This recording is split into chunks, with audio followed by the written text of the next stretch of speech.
Good morning, Glenn. I was thinking about you, buddy. I'm sorry we got our signals crossed today, but I wanted to do this with you today. So this rubber T drill is really great for what you're struggling with, which has been, trying to create your speed from a lot of jump, we call it, right? Where you're going up instead of staying down and really trying to create the speed in the club head. Okay, so with a rubber tee here, what you can do is you set this up at home. I got this rubber tee at the PGA Tour Superstore for $20. And what you're going to do is you're going to get set up to this tee like this. Okay, and then what you're going to do is start swinging the club back and forth like this. Now, if I'm staying in my posture, right, look, then the tee is going to get in the way both ways, okay? If I were to stand up and swing back, you'll see I miss the tee on the backswing, okay?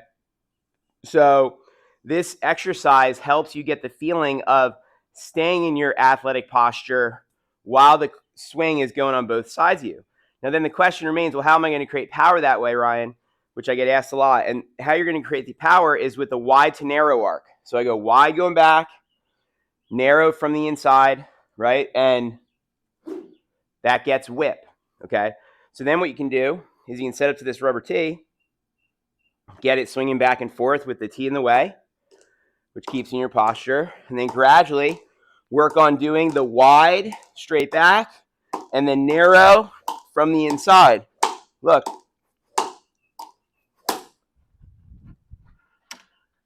And you're going to see here, look, it recorded. And what am I doing here? Let's take a look. And I call this the rubber T drill. It's fantastic to get working on staying down, we say, or staying in your crouch, or staying in your spine angle. This is keeping your posture and your spine angle. Now, while I'm doing this, watch what I do. Look, the tee was getting hit on the backswing here. Look at this. I go wide.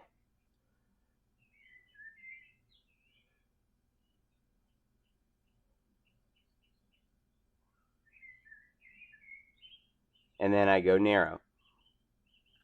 Notice at the top here, I'm still in the same crouch, right? Because obviously if I lifted up or moved, I'll miss the tee, right? Then coming back down, look, I went narrow from the inside to generate my speed. I do that by, as you can see here, dropping that elbow in, right? But while I'm doing this, look, I'm holding my position, and so the tee gets hit. And look, I'm still in the same spot here. I'm basically in the same exact crouch. Because obviously, again, for the tee to get hit in both ways, I couldn't have lifted. So then you'll see here, look. I go through, I'm still in the same crouch. Now watch this. As I swung it back, guess what? The tee's hit again.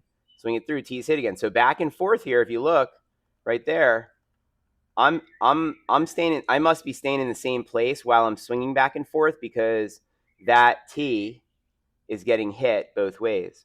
And just to show you on the left here, because I feel like I should, the arc, remember, we go straight back and up, wide straight back, and then coming down, you want to do what's called narrow from the inside. And so there you can see I'm bringing it down inside. And of course, my wrist is supinated to get that face squared up, but I'm swinging out that way. So I just wanted to share this. I think this is a great drill. It's the rubber T drill. Helps you stay, quote unquote, down while you're swinging the club back and forth. And remember, when you're trying to create your speed, do it with the wide, straight back, and narrow from the inside arc. That creates whip, not from lunging and lifting and standing up.